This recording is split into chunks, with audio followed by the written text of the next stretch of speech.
출애굽기 20장 17절까지는 조금 못 갈 것 같고요. 2절까지만 읽도록 하겠습니다. 1절과 2절. 하나님이 이 모든 말씀으로 말씀하여 이르시되 나는 너를 애굽 땅 종되었던 집에서 인도하여 낸 내 하나님 여호와니라. 아멘. 네, 출애굽기에서 이 앞에 부분을 계속해서 반복하면서 복습도 하고 이러면서 가는 이유가 무엇인가 하면 이 출애굽기 전반부를 20장까지를 우리가 굉장히 잘 기억해야 되기 때문에 그래요. 너무도 중요하기 때문에 그렇습니다. 20장까지를 우리가 잘 정리를 해야 앞으로 나올 모든 성경의 말씀들을 또 우리가 잘 이해할 수 있게 되고 또 믿을 수 있게 되는 거예요. 그래서 우리 20장까지 좀 천천히 느리지만 그래도 우리가 꼼꼼히 보는 이유가 굉장히 중요합니다. 이스라엘 백성이 출애굽 이후에 고센을 떠나서, 기억나시지요? 고센을 떠나서 숫곳에 이르릅니다. 거기서 장정만 60만 명이다. 야, 우리 다 합치니까 200만 명이 넘는구나. 대규모가 되었다는 것을 알게 되었어요. 이들이 애굽에 오게 될 때 400년도 전에 야곱이 몇 명의 가족을 이끌고 애굽으로 왔지요? 70명. 70명의 가족을 이끌고 애굽에 왔어요. 그런데 그랬던 이들이요, 400년이 지나 이제 출애굽을 하게 될 때가 보니까 그 70명이 200만 명이 넘는 어마어마한 인원이 된 거예요. 하나님의 은혜를 경험한 겁니다. 심지어 바로가 남자 아이를 낳거든 죽여라, 나일강에 던져라 라고 말했던, 그 명령했던 그 일들조차 이들은 다 이겨내고 하나님의 은혜로 70명이었던 인원이 하늘의 별과 같이, 바다의 모래와 같이 200만이 넘는 인원이 되어서 애굽을 떠나게 되는 거예요. 하나님은 이들을 광야로 이끄시면서 철저히 보호하시고 인도하시는 것이지요. 에담에 이르렀을 때에 낮에는 구름 기둥으로, 밤에는 불 기둥으로 이들을 인도하시고, 홍해가 나타나자 그것을 가르사 마른 땅으로 건너게 하시고, 마라의 쓴물은 단물로 바꾸어 주시며 그들을 위하여 하늘에서 만나를 내려주시고 주린 배를 배불리 부르게 하시며, 아말렉이 공격할 때에는 모세가 기도함으로 이들을 물리치게 하는 그 일들을 경험하게 하셨어요. 그러면서 이들이 어디에 도착을 했어요? 19장 1절, 시내 광야에 도착을 합니다. 애굽을 떠난 지 3개월이 지났을 때에, 3개월이 되었을 때에 시내산이 있는 바로 그 시내 광야에 도착을 한 거예요. 애굽을 떠날 때가 몇 월이었지요? 몇 월이었지요? 1월. 이제 3개월째 되던 때니까 3월이 된 거예요. 1월에 떠났던 그들이 이제 3월이 되었는데 그동안 얼마나 많은 일들을 겪었습니까? 홍해 지나고 마라의 쓴물을 단물로 바꾸고 또 아말렉을 물리치고, 모세의 장인 이드로가 모세의 아내 십보라와 두 아들 게르솜과 엘리에셀을 데리고 모세에게 찾아오던 그 모든 일들이요, 불과 2달 사이에 있었던 일인 거예요. 뭐 몇 년이 된 게 아닙니다. 2달 동안.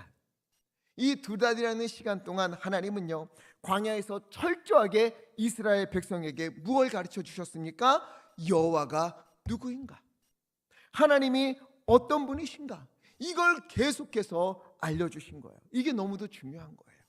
우리 하나님은 애굽에서 10가지 재앙으로 무너지지 않을 것만 같았던, 태양과도 같았던 바로를 굴복시키시고 이스라엘을 이끌어내신 그 하나님이시다. 홍해를 가르사 마른 땅으로 건너게 하시는 구원의 하나님이시며, 마라의 쓴물을 단물로 바꾸시는 여호와 라파, 치료의 하나님이시다. 아말렉이 공격해 올 때에 기도함으로 물리치게 하셨던 여호와 니시, 우리의 깃발이 되어주시는 승리의 하나님이시다. 그 하나님이 지금도 낮에는 구름 기둥으로, 밤에는 불 기둥으로 우리를 인도하시며 매일매일 만나를 내려주시고, 그리고 반드시 약속의 땅 가나안으로 우리를 인도하실 것이다. 이 광야를 지나는 동안, 그러니 누구만 의지하면 된다? 하나님만 의지하면 된다. 어떠한 일이 있든지 어떤 적이 나타나든지 하나님만 붙들면 된다. 이것을 계속해서 지금까지 들려주신 거예요. 그 거대한 애굽을 이스라엘 백성이 손 하나 까딱하지 않게 하시면서 다 무찔러 주신 하나님, 그 하나님이 함께 하시는데 누가 감히 이스라엘을 무너뜨릴 수 있겠습니까? 홍해를 가르시고 만나를 내리시고 반석에서 물을 내신 분이신데 광야길이 아무리 험하다 한들, 아무리 있는 것이 없는다 한들, 아무리 먹을 것이 없다 한들 무엇이 두렵겠습니까? 하나님께 구하면 되니까는요. 믿고 의지하고 구하면 된다. 하나님이 어떤 분이신지를 알고 그 하나님께 믿고 의지하고 기대어 사는 삶, 이것을 분명히 하게 하고 확실하게 하고 이것을 믿으며 살게 하시는 거예요. 자, 그렇게 신의 광야에 왔어요. 신의 산을 앞에 두고 장막을 쳤습니다. 어쩌다 이곳에 온 것이 아니지요. 불기둥, 구름기둥이 계속해서 인도하면서 온 그 길이에요. 물론 이스라엘 백성은 별 생각 없이 신의 산 앞에서 장막을 쳤겠지만 홀로 감격에 젖은 사람이 한 명 있었다 말씀드렸지요. 누굽니까? 모세. 모세는 다른 사람들과 달라요. 지금 이 순간이 너무도 감격스러운 거예요. 하나님이 모세를 부르실 때 어떤 말씀 주셨지요? 3장 12절 함께 읽겠습니다. 시작. 하나님이 이르시되 내가 그 백성을 애굽에서 인도하여 낸 후에 너희가 이 산에서 하나님을 섬기리니 이것이 내가 너를 보낸 증거니라. 아멘. 이스라엘 백성이 애굽에서 나온 후에 어디에서? 이 산에서 뭐 하리니? 하나님을 섬기리니, 하나님을 예배하게 되리니, 이렇게 말씀하셨거든요. 이 산에서 예배하게 된다 약속하셨어요. 모세도 애굽으로 가서 바로에게 처음으로 외친 말이 무엇입니까? 5장 1절 함께 읽겠습니다. 시작. 그 후에 모세와 아론이 바로에게 가서 이르되 이스라엘의 하나님 여호와께서 내 백성을 보내라. 그러면 그들이 광야에서 내 앞에 절기를 지킬 것이니라 하셨나이다. 아멘. 모세도 이 말을 바로를 만났을 때 처음으로 했어요. 이스라엘의 하나님께서 말씀하셨습니다. 내 백성을 보내라. 그들이 광야에서 내 앞에서 절기를 지킬 것이다. 광야에서 나를 예배할 것이다. 그러니 하나님이 말씀하셨으니 이스라엘 백성을 보내주소서. 모세가 이 말을 할 때, 그리고 바로가 이 말을 들을 때 그 자리에서 이 일이 이루어질 것이다 믿은 사람은 아무도 없습니다. 바로는 말할 것도 없어요. 모세도요, 바로 앞에 가서 이 말을 전하고는 있지만 믿지는 못했어요. 설마 이 일이 이루어질까? 저 고집불통 바로가 과연 우리를 보내줄까? 또 광야에서 내가 하나님을 만났던 그 산에서 하나님을 예배하는 일이 과연 있을 수 있겠는가? 앞이 하나도 보이지 않는데. 그러니 바로가요, 모세의 말을 무시하고 이스라엘 백성을 더 괴롭게 하자 모세가 어떻게 합니까? 5장 22절. 주여 어찌하여 나를 보내셨나이까? 23절. 내가 바로에게 가서 주의 말씀을 전한 이후로 이 백성이 더 학대를 당하고 있습니다. 주여, 주께서는 그럼에도 불구하고 이 백성을 구원하지 않고 있지 않습니까? 나를 왜 모르신 겁니까? 나를 왜 여기로 보내셔서 이 말을 전하게 하신 겁니까? 모세가 그런 말을 하는 거예요. 모세의 심정이 이해가 되지 않습니까? 바로에게 말을 전했을 때에 바로가 선뜻 보내주면 야, 하나님이 보내셨다 믿을 수 있지요. 바로가 말을 안 들었을 때, 거절했을 때 하나님이 그 즉시 뭔가 보여주셔서 바로가 아이쿠야 너희들 가라 라고 말했으면 모세도요, 야, 하나님이 이루시는구나, 이것을 그 즉시 알게 됐을 거예요. 근데 그렇지 않거든요. 이스라엘은 더 고통을 당했고 바로는 계속해서 고집을 부리고, 야, 이거 될까? 안 될 것 같은데, 하나님 이거는 불가능할 것 같습니다. 모세는 수도 없이 수많은 날들을 질문을 던지면서 하나님께 불평도 하고 그러면서도 불구하고 순종하며 그 길을 걸었던 거예요. 그러다가 때가 이르렀을 때 드디어 하나님이 바로의 항복을 받아내시고 200만이 넘는 어마어마한 인원을 애굽에서 건져내사 끝내 이곳으로 하나님의 산으로 다시 오게 하셔서 예배하는 그 은혜를 베풀어 주시는 거예요. 여러분, 우리에게도 모세와 같은 그런 때가 있지 않습니까? 하나님이 하실 것을 믿고 하나님 의지하고 매달리는데, 기도하는데, 그러면 그럴수록 더 길이 보이지 않을 때가 있는 거예요. 상황이 점점 더 수렁으로 빠져들어가고 길은 보이지 않고, 하나님 도대체 뭐하고 계십니까? 하나님 왜 응답하지 않으십니까? 믿는 자에게는 능치 못함이 없다, 주님 말씀하셨는데, 나 믿는데, 나 하나님께 외치는데 어찌하여 회복이 없고 버티기 힘든 일들만 가득합니까? 이런 시간을 우리가 보내야 할 때도 있는 거예요. 그런 우리에게 오늘 출애굽기를 통해서 하나님은 말씀하고 있는 겁니다. 여호와가 누구인가 하는 것을 분명히 알아. 너가 믿는 하나님이 어떤 분인가 하는 것을 너는 확실히 하라.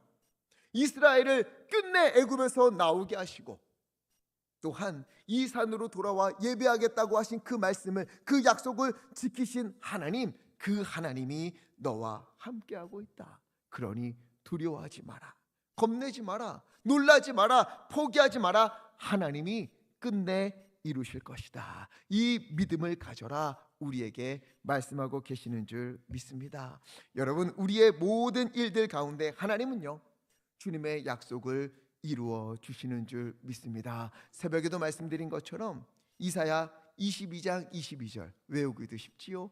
22장 22절 함께 읽겠습니다. 시작. 내가 또 다윗의 집의 열쇠를 그의 어깨에 두리니 그가 열면 닫을 자가 없겠고 닫으면 열 자가 없으리라. 아멘. 우리 주님이 어떤 분이시라고요? 주님이 여시면 닫을 자가 없고 주님이 닫으면 열 자가 없으리라. 아멘. 아무리 닫혀 있는 것 같아도 꿈쩍 않는 거대한 문이라 하더라도 하나님이 여시면 그 문을 막을 수도 닫을 수도 있는 사람은 아무도 없습니다.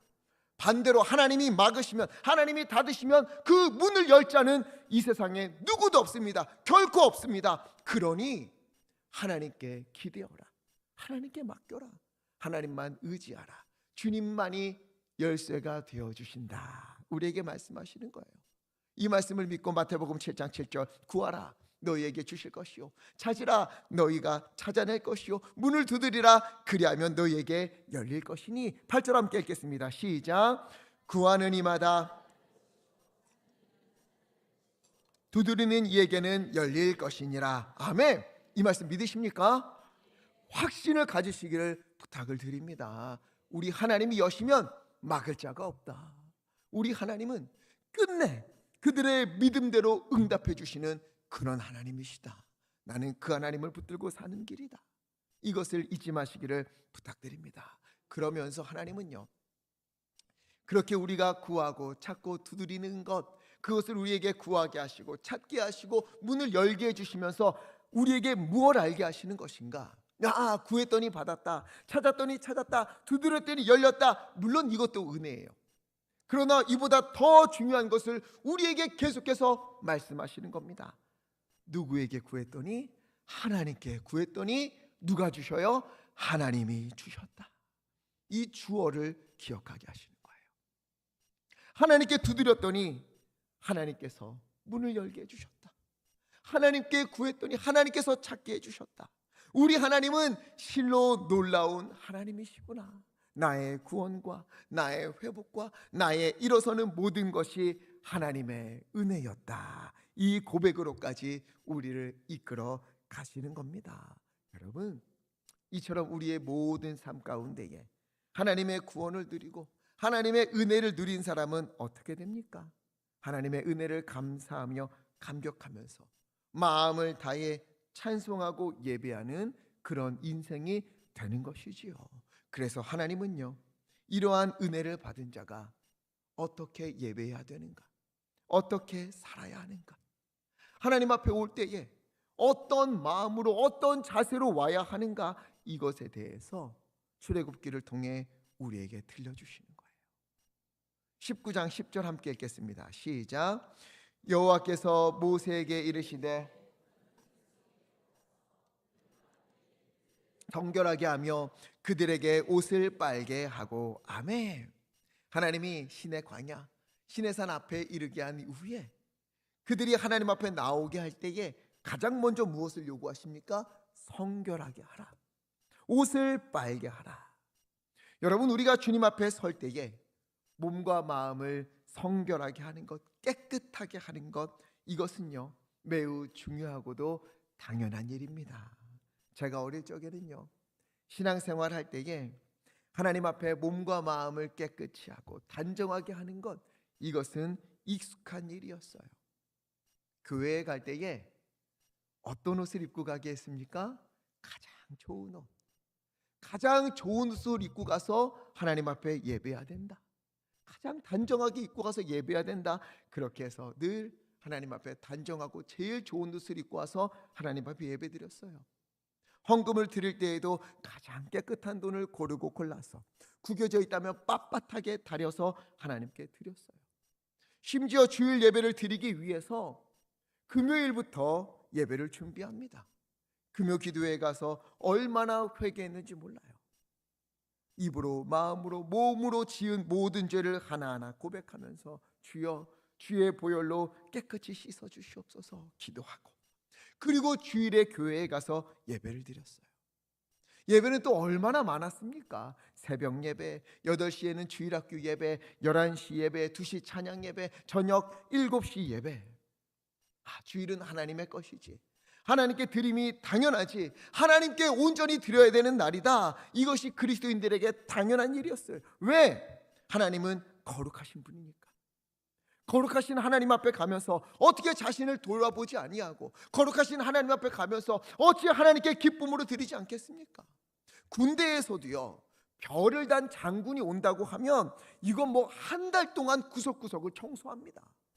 별이 뭐예요? 무궁화 3개, 연대장이 온다 해도요 치약으로 바닥을 광내면서 닦아요. 군복 다 빨고 이렇게 관물대에다가 각 짝짝짝 잡아서 옷 다 정리하고 군화 다 털고 목욕하고 난리도 아니에요. 그런데 우리가요 거룩하신 하나님 앞에 오면서 어찌 그냥 올 수 있겠습니까? 빛 대신 하나님 앞에 오면서, 빛 대신 하나님 앞에 서면 우리의 어두운 것들, 우리의 더러운 것들이 꽁꽁 숨겨놨던 모든 것들이 다 드러나게 될 텐데 그 앞에서 얼마나 두렵겠습니까? 하나님이 보시고 너희 더러운 것은 왜 그냥 두고 왔느냐, 이건 도대체 무엇이냐 물으시면 어떻게 대답할 수 있을까? 주님 앞에 오는 것은요 그냥 그날 기분에 따라서 오고 안 오고, 혹은 이렇게 하고 저렇게 하고 그런 것이 아니에요. 예배 시간은 누구를 만나는 시간입니까? 하나님을 만나는 시간이에요. 내가 어떻게 주님 앞에 나아갈까? 주님을 만나러 가는데 내가 어떻게 나아갈까? 이런 간절한 마음이 있어야 하는 거예요. 옷을 빨라고 명하셨는데 옷을 빨라는 것은 그저 옷을 깨끗이 하라 이런 말이 아니지요. 요에서 2장 13절을 보면 너희는 옷을 찢지 말고 뭐를 찢어라? 마음을 찢어라. 마음을 찢고 너의 하나님 여호와께로 돌아올지어다. 옷을 빤다는 것은 마음을 깨끗이 하는 거예요. 옷을 입고 다니다 보면 나도 모르게 더러운 것들 묻지 않습니까? 아무리 깨끗하게 입어도 털면 먼지가 다 나오게 되어 있어요. 그러니 옷을 보면서, 옷을 빨면서 주여, 이처럼 내가 알고 지은 죄, 모르고 지은 죄가 있네요. 주여, 이렇게 옷을 털면 먼지가 나듯이 내 몸에서 얼마나 많은 먼지들이 하나님 나오고 있겠습니까? 주여, 모두 깨끗이 씻어 주시옵소서. 주님 앞에 회개해야 되는 거죠. 그리고 옷을 입는 것과 같이 몸에 밴 나쁜 습관들, 죄를 짓고도 아무렇지도 않은 척, 괜찮은 척 그렇게 살아온 모든 것을 벗어버리는 거예요. 옷을 또 깨끗이 빨고 단정하게 입으면 우리의 행실이 더 다르게 되지 않습니까? 그처럼 다시 깨끗하게 살기 위해, 믿음으로 살기 위해, 성결하게 살기 위해 힘을 다해 애쓰는 것이지요. 성결하게 옷을 빨면서 마음과 몸을 깨끗이 하고 단정하게 하면서, 여러분 보세요. 그렇게 한 후에 얼마를 기다리는가? 15절을 보니까는요 모세가 백성에게 이르되 준비하여 셋째 날을 기다리라. 그렇게 준비하고 사흘을 기다리라는 거예요. 즉 이들은 예배를 드리기 위해서 언제부터 준비했어요? 사흘 전부터 준비한 거예요. 주님의 말씀을 받기 위해서 사흘 전부터 준비하는 거예요. 주님 앞에 나오기 위해서 사흘 전부터 준비한 겁니다. 내일이 주일이네. 예배할 날이네. 아이고 오늘이 주일이네. 이러면서 급하게 준비하고 서둘러서 교회에 오는 것이 아니라 사흘 전부터 준비해야 되는 것을 우리에게 또 들려주시는 거예요. 주일에 예배드리기 위해 금요일부터 몸과 마음을 단정히 하고 마음을 깨끗이 하고 기도에 와서 회개하며 은혜를 받고 찬송하고 토요일에는 예배를 준비하며 거룩하게 보내고 그리고 주일에 와서 하나님을 만나는 거지요. 애굽을 떠나서 하나님의 인도하심을 받으며 시내산에 오게 된 이스라엘 백성에게 이제 하나님 앞에 나와 하나님의 말씀을 받는 그들에게 이것이 가장 중요하다. 하나님 앞에 올 때에는 주님 앞에 깨끗하고 정결하게 와야 된다. 이것을 가장 먼저 들려주시는 거예요. 어떻습니까? 여러분, 우리는 주님 앞에 올 때에 어떤 마음으로 나아가고 있습니까? 지난 시간 한번 돌아보십시오. 신앙생활 한 지 얼마 안 된 분들은 물론 어려울 수 있겠지만 우리도 다 그렇게 했던 기억이 있지 않습니까? 제가 아까 말씀드렸던 것처럼 예배하기 전부터 전날부터 혹은 금요일부터 예배를 준비했잖아요. 주일에 입으로 미리 생각하고 미리 꺼내놓고 미리 다려놓고 헌금도 신권으로 바꾸고 아니면 빳빳하게 다리고 교회에 일찍 와서 예배가 헛되지 않도록 얼마나 마음을 다하여 기도하며 준비했습니까? 교회에서 헌신하고 봉사하고 애쓰고 주방에서 주차하면서 또 부서에서 애쓰면서 이 모든 일을 하면서 여러분 우리는 어땠습니까? 힘들다고 그런 이야기 했습니까? 아니요. 이렇게라도 주님 앞에 헌신할 수 있음이 감사합니다. 이 연약한 나를 주님 사용하여 주시니 감사합니다. 우리는요 불평하기보다 하나님 나 이거 너무 힘듭니다 말하기보다 감사하다고 먼저 말하지 않았습니까? 내가 아무리 헌신한다 하여도 하나님의 은혜의 100만 분의 1도 갚을 수 없습니다. 내가 아무리 아프고 힘들어도 날 위하여 죽으신 예수 그리스도의 고난에 100만 분의 1도 갚을 길이 없습니다. 다 고백하면서 주님 앞에 믿음으로 살지 않았습니까? 심지어 제가 아직 주일학교도 가기 전이었어요. 유치원 다니던 그때 심하게 아팠던 적이 있습니다. 열이 펄펄펄 났어요. 그때 주일학교 선생님이 집까지 찾아와서 예배 1시간 전에 집까지 찾아와서 기도해주고 저를 업고 교회로 가서 예배 드리고 다시 업고 집까지 데려다준 기억이 있어요. 그때는 차가 없었거든요. 먼 길을 업고 왔다 갔다 하면서 예배가 얼마나 소중한가 그것을 저에게 알려주었어요. 우리 부모님도 죽더라도 교회 가서 죽어라. 아무리 아파도 교회 가서 죽어라. 교회에서 죽으면 순교야. 이렇게 하면서 예배를 얼마나 소중한지 저에게 알려주셨어요. 여러분 우리 과거의 한국 교회는 다 그랬습니다. 그런데 어느 순간부터인가 변하기 시작했어요. 정확히 언제부터인지 기억을 제가 나질 않더라고요. 분명한 것은 그런 마음들이 그런 모습들이 자취를 감추어가고 있다는 겁니다. 그리고는 뭐라고 해요? 세상이 변했다. 시대가 변했다. 여러분 아담 이후로 세상이 변하지 않고 시대가 변하지 않은 적은 단 한순간도 없습니다.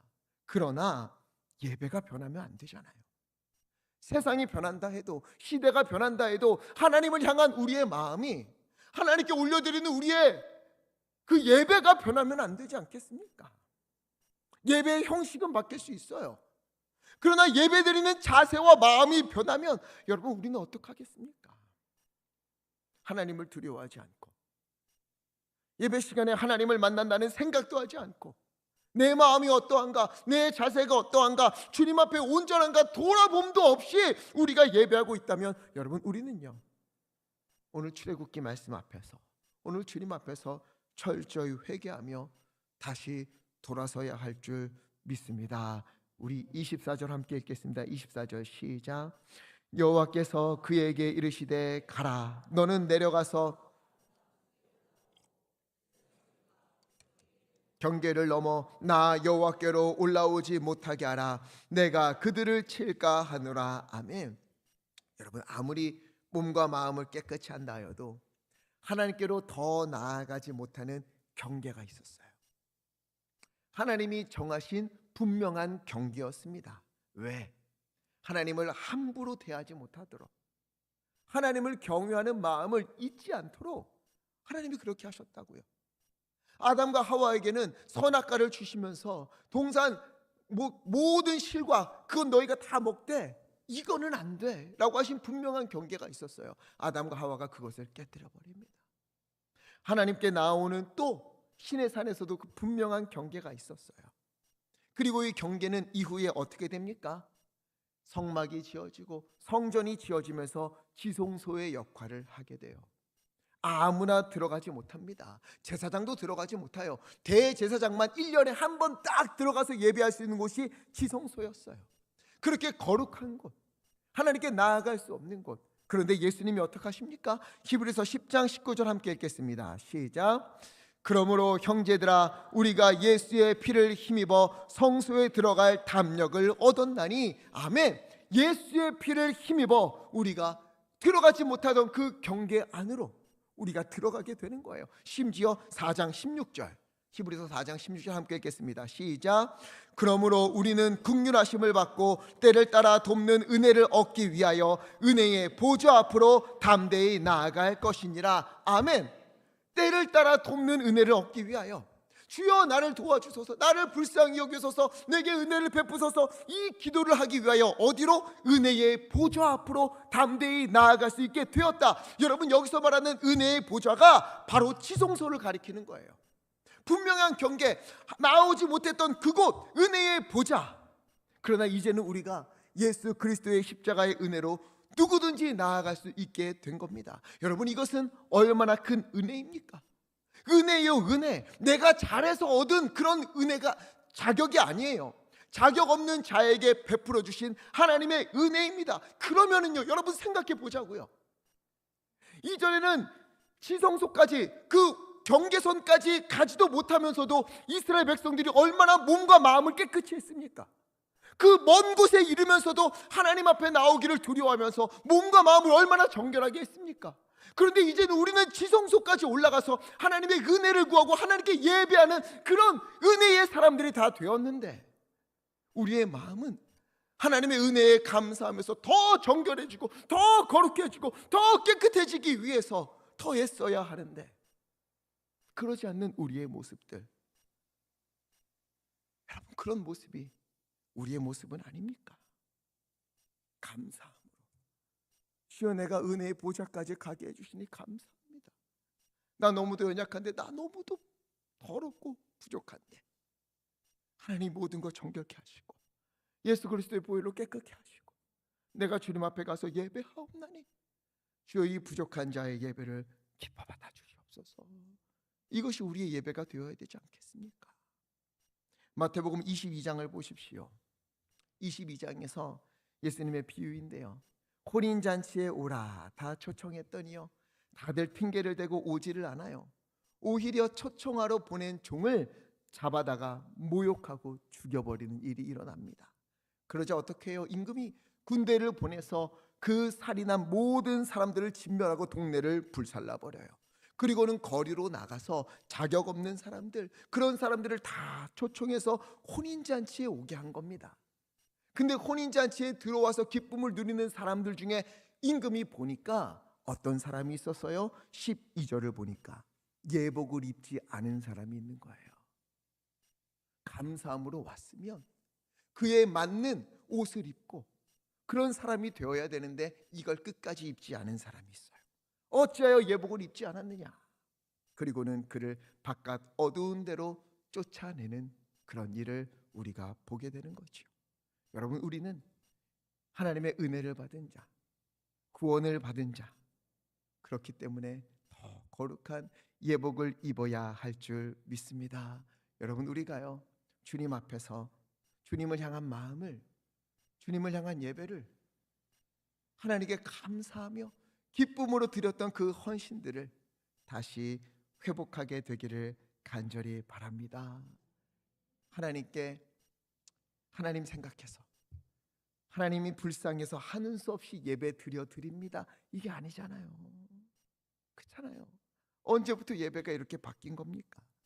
은혜 받은 자이기에 하나님이 구원하시고 하나님의 백성으로 삼으시고 자녀로 부르신 그 은혜가 너무 감사해서 영광과 찬송을 올려드리는 그 예배, 우리가 주기도문으로 기도할 때에 이름이 거룩히 여김을 받으시옵소서 기도하지 않습니까? 저는 이 기도를 할 때마다 가슴이 아프고 얼마나 두려운지 몰라요. 내가 이렇게 기도는 하지만 나로 인해서 하나님의 이름이 먹칠당하고 있는 것은 아닌가? 나의 오늘의 예배가, 내가 드리는 찬송이, 내가 부르는 기도가 나의 부족함 때문에 주님의 이름을 거룩히 높여드리는 것이 아니라 옆집 아저씨만도 못한 존재로 하나님을 내가 전락시키고 있는 것은 아닌가? 두려운 마음이 많습니다. 마음과 입과 헌신과 삶이 하나님의 이름을 거룩히 높여드려야 되는데 그러지 못한 저 자신을 보면서 날마다 회개하고 또 거룩하게 하나님께 영광을 올려드리기 위해 다시 일어서고 있습니다.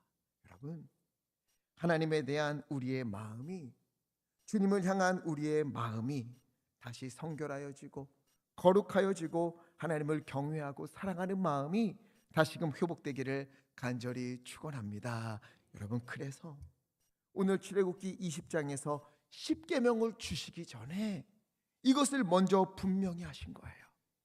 이것을 확실히 일러주시는 겁니다. 20장 2절 함께 읽겠습니다. 시작. 나는 너를 애굽 땅 종되었던 집에서 인도하여 낸 내 하나님 여호와니라. 아멘. 여호와 하나님이 어떤 분이신가? 이것을 먼저 기억하라는 거예요. 나는 너를 애굽 땅 종되었던 곳에서 인도하여 낸 내 하나님 여호와라는 것을 너는 잊지 마라. 모든 율법을 주시기 전에, 율법의 핵심인 10계명을 우리에게 말씀하시기도 전에 이것을 분명히 알라, 이것을 기억하라 말씀하시는 거예요. 율법을 지키는 것보다 더 중요한 건 그 율법을 주신 분이 누구신가? 그 율법을 왜 주셨는가? 우리 하나님이 어떤 분이신가? 이것을 기억해야 하는 겁니다.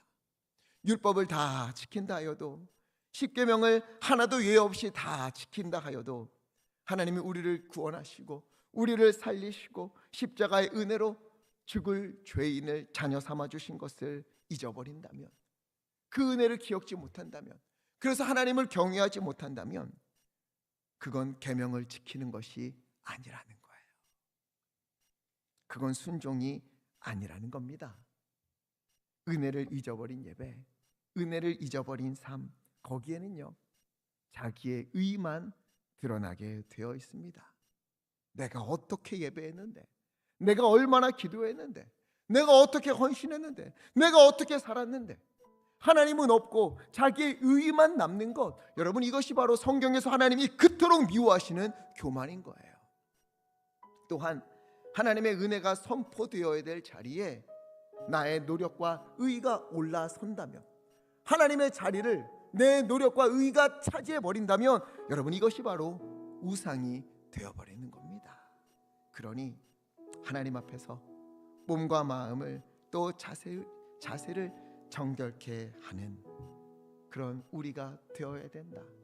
주님은 10계명을 주시기도 전에, 율법을 주시기도 전에 이스라엘 백성을 애굽 땅에서 건져내셔서 광야길을 다 하나님의 인도하심으로 보호하시며 지키시며 인도하신 후에 그 시내산 앞에서 이 말씀을 들려주시는 거예요. 그래서 이 말씀을 준비하는 가운데 종교개혁자들의 외침이 제 마음에 계속해서 울렸어요. 뭔가 한번 따라해 볼까요? 하나님으로 하나님 되게 하라. 한 번 더 할게요. 하나님으로 하나님 되게 하라. 하나님을 하나님으로 모시라는 거예요. 하나님을 하나님으로 섬기라는 거예요. 자녀가요 부모에게도 하지 않는 그것을 어찌 하나님에게 할 수 있겠습니까? 직장 상사에게도 하지 않는 것을 우리가 어찌 하나님 앞에서 할 수 있겠습니까? 출애굽기에서 하나님 앞에 서는 자가 가져야 할 자세를 우리에게 이토록 자세히도 적어주셨는데 어찌 우리가 이것을 무시하고 함부로 설 수 있겠습니까? 오늘 우리의 삶에서 하나님을 하나님으로 섬겨드리고 하나님을 하나님으로 모시고 올려드리는 회복이 있기를 간절히 축원합니다. 하나님을 온 마음을 다해 섬겼다. 하나님을 사랑했다. 하나님 앞에 내 시간도 물질도 모든 것을 다 드리면서도 감사하다고, 하나님 내가 드릴 것이 이것밖에 없어 죄송하다고, 하나님의 은혜를 10,000,000분의 1도 갚을 수 없어, 하나님 내가 나의 몸 드립니다, 이랬던 그 고백들이 우리 가운데 회복되어지기를 간절히 바랍니다. 신앙은 추억이 아닙니다. 신앙은 오늘을 살아가는 거예요. 오늘을 살아가는 것을 하나님이 보시는 겁니다. 우리를 구원하신 주님 회복하시고 다시 살리시고 한없는 은혜를 베풀어 주시는, 그리고 우리의 모든 기도를 들으시고 응답하시는 자비롭고 긍휼이 많으신 우리 아버지 되신 우리 주님을 마음을 다하여서 사랑하고 섬기고 하나님을 하나님 되게 하며 예배하는 우리가 되기를 간절히 바랍니다. 주님 앞에 올 때마다, 주님 앞에 설 때마다 내 마음을 돌아보고 성결케 하고 주님 앞에 주어진 삶을 주님께서 기뻐하시는 거룩한 삶을 살아가도록 애쓰고 믿음으로 하나님께 영광 돌리는 우리 모두 되기를.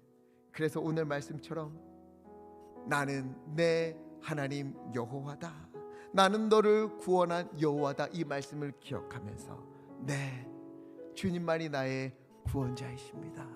주님만이 나의 주님이십니다. 주님만이 나의 예배를 받으시기에 합당하신 분이십니다. 내가 주님을 경외합니다. 주님이 없이는 나는 하루도 살 수 없습니다. 고백하며 주님의 은혜에 영광 돌리며 주님 앞에 온전히 서는 이 신앙을 다시금 회복하는 우리 모두 되기를 예수 그리스도 이름으로 간절히 축원합니다. 우리 시간 함께 마음을 다해 기도했으면 좋겠습니다. 여러분, 혹시 우리 가운데에 신앙이 하나님 앞에 드렸던 열심이 거룩하게 살기 위해, 하나님 앞에 예배하기 위해서 한참 전부터 준비하며 기뻐했던 그 마음들이 과거가 되고 추억이 되어버린 분들이 있습니까? 주여, 주여, 내가 다시 주님 앞에 서옵나니 나를 붙잡아 주시옵시고 이제는 추억이 아니라 나의 현실이 되어서, 현재가 되어서 하나님께 온전히 영광 올려드리고 주님께서 기뻐하시는 예배를 올려드리고 하나님 앞에 거룩한 삶 살아가는 믿음의 걸음 되도록 아버지 우리를 붙잡아 주시옵소서. 다시 회복시켜 주시옵소서. 우리 시간에 주여 힘차게 외치시고 마음을 다하여서 합심하여 함께 기도하겠습니다. 주여,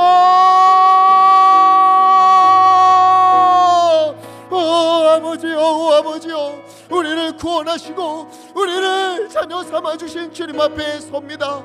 하나님이여, 우리의 모든 신앙의 걸음들이 주님 앞에 온전히 섰던 마음들이 주님을 나의 주님으로 모시고 주님을 나의 아버지로 모시고 주님 앞에 거룩히 서기 위하여서, 정결하게 서기 위하여서 했었던 그 모든 걸음들이 하나님이여 우리에게 추억이 되어버린 것은 아닙니까? 과거가 되어버린 것은 아닙니까? 주여, 오늘 출애굽기 말씀을 통하여서 주님 앞에 서는 자는 이렇게 서야 한다. 거룩하게 서야 한다. 정결하게 서야 한다. 마음을 깨끗이 하고 순결하게 옷을 빨면서 그 삶을 회개하면서 주님 앞에 서야 한다. 거룩한 삶을 회복해야 된다. 말씀하시는 주의 음성을 우리가 오늘 듣습니다. 주여, 우리를 불쌍히 여겨 주시옵시고 예수 그리스도의 보혈로 우리를 정결케 하여 주시사 다시금 주님 앞에 온전히 서게 하여 주시옵소서. 아버지 하나님의 추억이 되었던 모든 신앙들을 다시 회복케 하여 주시옵시고 하나님의 주님 앞에 우리의 모든 것을 드리며 기쁨으로 찬송하는 믿음의 걸음들 다 되도록 아버지 인도하시고 하나님 붙잡아 주시옵소서. 오 하나님이여, 우리를 돌보아 주시옵소서. 사랑과 은혜가 많으신 아버지 하나님, 오늘 출애굽기 말씀을 통하여서 다시금 주님 앞에 서는 자가 가져야 할 자세를 우리에게 일러주시니 참으로 감사합니다. 하나님, 이전에 다 알았던 것이고 예전에는 그렇게 하나님께 예배하고 그렇게 하나님 앞에 나아왔었는데 시간이 지나면서 이스라엘 백성들이 하나님을 잊어버리는 것처럼 우리도 그 모습을 잊어가고 시대를 따라서 세대를 따라서 나도 변해가는 그런 모습들을 하나님 우리가 보게 됩니다. 우리를 불쌍히 여겨 주시옵소서. 다시금 예수 그리스도의 보혈로 우리를 정결케 하여 주시사 깨끗이 씻어 주시사 하나님의 주님 앞에 정결한 모습으로 설 수 있도록 우리를 돌보아 주시옵소서. 우리의 입술과 우리의 행함과 우리의 삶이 주님께서 기뻐 받으시는 산 제사가 되어서 하나님께 영광을 올려드리고 주님 앞에 나올 때마다 나를 돌아보고 주님 앞에 마음을 다하고 정성을 다하여 예배하는 우리 모두 될 수 있도록 돌보아 주시고 인도하여 주시옵소서. 아버지 하나님, 우리가 예배를 회복할 때에 주님께서 우리의 모든 것을 회복하여 주시고 은혜로 덧입혀 주시고 하나님의 넘치는 복과 은혜를 베풀어 주실 줄 믿사옵나니 이것을 기대하면서 또 하나님만을 바라보면서 주님의 은혜에 감사하며 믿음의 걸음을 온전히 걷기 원하옵나니 성령님 연약한 우리를 붙잡아 주시옵시고 주님의 길로 인도하여 주시옵소서. 우리 주 예수 그리스도 이름으로 간절히 기도하옵나이다. 아멘.